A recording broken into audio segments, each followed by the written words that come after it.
Ready. A quorum being present, the Committee on Homeland Security will come to order. The committee is meeting today for consideration of H.R. 1975, the Cybersecurity Advisory Committee Authorization Act of 2019, H.R. 4432, Protecting Critical Infrastructure Against Drones and Emerging Threat Acts. The chair wishes to announce that to the extent practicable, it is my intention to take any recorded vote at the request as they are requested and to not roll votes, and that the chair may recess the committee at any point. Without objection, so ordered. I now recognize myself for an opening statement. Good morning. Today, the committee is meeting to consider two bills that have bipartisan agreement. The first bill, introduced by the gentleman from Louisiana, Mr. Richmond, is H.R. 4432, the Protecting Critical Infrastructure Against Drones and Emerging Threats Act. It requires DHS to conduct a threat assessment on unmanned aerial systems, UAS or drones, and other emerging threats that UAS technology present to our critical infrastructure. I'm pleased that we are considering H.R. 4432 today, a timely measure in the wake of recent drone attacks on key Saudi Arabian oil installations.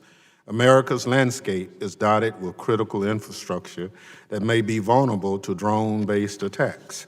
H.R. 4432 directs DHS to prepare an assessment of the terrorism threats associated with unmanned drones in the U.S. to help protect that infrastructure. To foster timely information sharing on drone threats, it requires DHS to establish a mechanism for owners and operators of critical infrastructure to voluntarily report suspicious drone activity in or around their facilities. I thank the gentleman from Louisiana for his leadership on this issue and would note that later today, committee members will have a classified update from DHS about drone threats. We're looking forward to that update. The second bill, H.R. 1975, the Cybersecurity Advisory Committee Authorization Act, sponsored by Mr. Katko of New York, seeks to improve cyber policymaking with CISA. Specifically, H.R. 1975 would ensure that CISA leadership has the benefit of hearing from state and local government and private sector organizations in a formalized way. CISA is responsible for protecting the nation's critical infrastructure from physical and cyber threats, which necessitates an all-hands approach. H.R. 1975 seeks to ensure this approach by establishing a formal advisory committee made up of representatives from the defense, education, financial services, and healthcare industries, among others, to advise and make recommendations to the CISA director. I also thank Mr. Katko for introducing this legislation. As you know, we had planned to consider additional legislation today to establish a nonpartisan commission to better understand how online platforms can be utilized in furtherance of domestic or international terrorism, other illegal activities that pose a homeland or national security threat, or to carry out foreign influence campaign. Over the past several weeks, we've consulted with stakeholders from industry, academia, and other advocates on this legislation. We have also engaged with you, Ranking Member Rogers, and your staff to try to reach bipartisan agreement on this bill. However, based on the feedback, it's apparent that we need to redouble our efforts in engaging with industry and other stakeholders, most especially stakeholders engaged in privacy and civil liberties, to ensure that we get this right. I look forward to continuing engagement with stakeholders to refine the bill to ensure that the commission is designed to help improve our understanding of how bad actors exploit online platforms to recruit and carry out activities that make our nation less secure while also protecting free speech and privacy. I now recognize the ranking member for an opening statement. Thank you, Mr. Chairman. I appreciate you holding this hearing. Both of these bills provide clear solutions to knowledge gaps at the Department of Homeland Security. H.R. 1975, offered by Mr. Katko, will assist the Cybersecurity and Infrastructure Security Agency in achieving its mission by creating an advisory committee made up of diverse viewpoints to counsel the director. I commend Mr. Katko for his leadership on this issue, and I urge my colleagues to support it. The Crenshaw Amendment to H.R. 4432 would require the department to produce a classified action plan to mitigate the threats posed by unmanned aircraft. I urge my colleagues to support the Crenshaw Amendment and the underlying bill. I'm glad that we were able to handle these bills in a fair, bipartisan manner. Finally, although it's not on the agenda today, I want to thank the chairman for continuing to work with us on his National Commission legislation. The proliferation of online radicalization is an important issue, and it deserves our attention. I hope we can come to an agreement on the bill in the coming weeks. And with that, I yield back, Mr. Chairman. Thank you, Ranking Member Rogers. Other members of the committee are reminded that opening statements may be submitted for the record. By agreement between the chair and ranking member, the committee, by unanimous consent, shall use an amendment roster today. Reserving the right to object, and I will not object, would the chair please explain our agreement regarding the amendment roster? I yield to the chairman. I thank the gentleman and all committee members for agreeing to use off an amendment roster. We have agreed that the bill be open to amendment at any point and that we will take up amendments in the order listed on the roster. The chair will allow members to offer amendments listed on the roster out of order to the extent practicable and in a manner not prohibited by House or committee rules. Amendments not listed on the roster may be considered at the conclusion of consideration of the roster. Additionally, it is my understanding that there is bipartisan agreement on the two bills and amendments thereto. Accordingly, the chair will be asking unanimous consent to consider the bills and the amendment thereto en bloc in the interest of time. The members with bills or amendments included in the en bloc will still be recognized for a statement at the conclusion of the markup. I thank the chair for his explanation and withdraw my reservation. Thank you. I now call up H.R. 1975, H.R. 4432, and I ask unanimous consent that the bills be considered en bloc without objection, so ordered. The clerk shall designate the bills. H.R. 1975, H.R. 4432. Without objection, the first reading is dispensed with. The bills and amendments filed on the roster were circulated in advance and printed copies are available. Are there any additional amendments to any of the bills? Hearing none, I ask unanimous consent that H.R. 1975 and H.R. 4432, together with the amendments listed on the roster, be ordered to be reported to the House for favorable consideration. Without objection, so ordered. Without objection, the motion to reconsider is laid on the table. Without objection, staff is authorized to make any technical or conforming changes. I now recognize the gentleman from New York, Mr. Katko, for 5 minutes on his bill.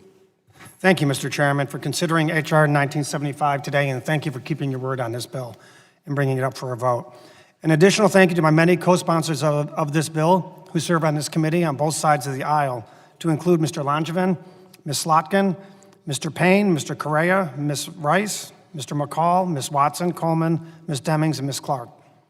All sectors of industry are becoming more susceptible to cyber threats as they become more connected. Although sectors may have different vulnerabilities, often the threats are similar. It is important that as cyber threats continue to evolve at a rapid pace, we ensure that our ability to maintain and protect our networks evolve as well.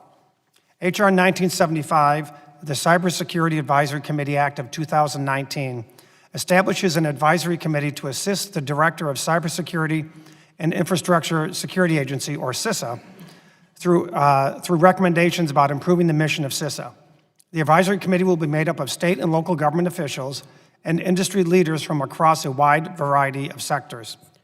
By establishing an advisory committee to CISA, this bill integrates an array of diverse experience and perspectives to assist CISA in pursuing their central mission. This bill ensures that we include a multitude of voices in the policy development and implementation of our cyber defenses. In my time as the chairman of the Transportation and Protective Security Subcommittee, we passed a piece of bipartisan legislation that established a similar advisory committee for the TSA. Since that bill became law, we have been seeing a marked increase in the operational efficiency and coordination between federal agencies and the aviation industry. I know this bill will have a similar impact in the cyber realm. Cyber threats continue to be one of the greatest challenges our nation faces to securing our communities. These issues also have a chance to be a source of great bipartisan effort. Historically, this committee has demonstrated an incredible ability to work together to solve the difficult issues in order to better protect our communities.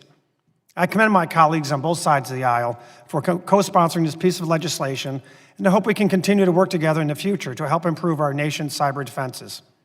I also want to give a special thanks to the instrumental support from the National Technology Security Coalition, which they have given this important legislation. I encourage all my colleagues to support this bill, and I yield back the balance of my time. I now recognize the gentleman from Texas, Mr. Crenshaw, for 5 minutes on his amendment. Thank you, Mr. Chairman, and I want to thank Mr. Richmond and Mr. Katko for their leadership in proposing this timely and important piece of legislation. In a few short years, drones have gone from a novelty to a fairly common item. They're easily purchased and deployed with little training or experience. During the Syrian civil war, drones were used for reconnaissance, target identification, and propaganda. As the war progressed, they were affixed with small payloads, dropping ordnance on unsuspecting personnel below. And while not an off-the-shelf model, the drones used to attack the Abqaiq Processing Center in Saudi Arabia should bring into focus the potential threats systems like drones pose. So this bill, as written, is a great start to understanding the threat critical infrastructure faces. My amendment takes one more step, requiring the development of a mitigation plan to protect our critical infrastructure from drones deployed with nefarious purposes or other emerging threats. Knowing the threat is necessary, as is having a plan to confront it. Thank you all for supporting this amendment. I yield back. Thank you very much. Chair now recognizes the gentleman from Rhode Island for 5 minutes, Mr. Langevin. Thank you, Mr. Chairman. I just want to briefly speak in support of Mr. Katko's bill and thank him, Mr. Richmond, and other co-sponsors of the amendment. I was proud to co-sponsor this amendment with Mr. Katko. As you know, there's a number of things that I still think we need to do to strengthen our nation's cyber defenses. I don't think we're quite there yet in terms of being properly organized, but we're getting there, and certainly I appreciate and applaud the work that's being done by at CISA and the direction of Director Krebs. But one of the things I think that's still a big glaring need at the Department of Homeland Security is more expertise, specifically within CISA, and building up their personnel and not having to just reach back to other areas of government. So having this advisory committee, I think, will give the Department of Homeland Security that extra insight and support that they need to move to a stronger position. So I appreciate the gentleman for sponsoring the bill, and again, proud to co-sponsor it. Now yield back. Thank you, Chair. Recognize the gentleman from New York for 5 minutes. Mr. Chairman, I'll be commenting on H.R. 4432. Is that appropriate at this time? It is. Thank you. And thank you, Mr. Chairman, for considering 4432 today. And I want to thank my colleague, Mr. Richmond, for approaching me to be an original co-sponsor of this important piece of legislation. Our critical infrastructure serves as the backbone of our most important sectors, including transportation, energy, and agriculture. We have safeguards in place to protect from existing threats, and having a forward-looking approach is necessary to keeping them safe. H.R. 4432, the Protecting Critical Infrastructure Against Drones and Emerging Threats Act, does exactly this by focusing on one of the fastest-growing threats to date, unmanned aerial vehicles. We have seen the devastating effect that weaponized UAVs can have abroad, most recently in Saudi Arabia. Requesting that the department conduct a study to determine what changes need to be made is an excellent first step in maintaining the security of our critical infrastructure and preventing a terrorist attack on obvious targets. This bipartisan legislation also requires the department to report on other emerging technologies, a step which widens the scope of threats being assessed. The threats posed by terrorists weaponizing UAVs and other emerging technology cannot be overstated. I encourage all of my colleagues to support this bill, and I yield back the balance of my time. Thank you very much. This concludes the consideration of the bills noticed by the committee for today. Mr. Chairman, pursuant to Rule 22, Clause 1 of the Rules of the House, I move that the committee authorize the chairman to offer such motions as may be necessary in the House to go to conference with the Senate on the bills reported by this committee today or similar Senate bills. Without objection, the motion is agreed to.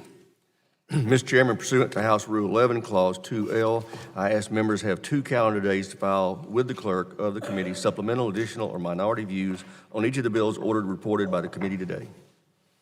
Without objection, so ordered. There being no further business to transact, the committee stands adjourned.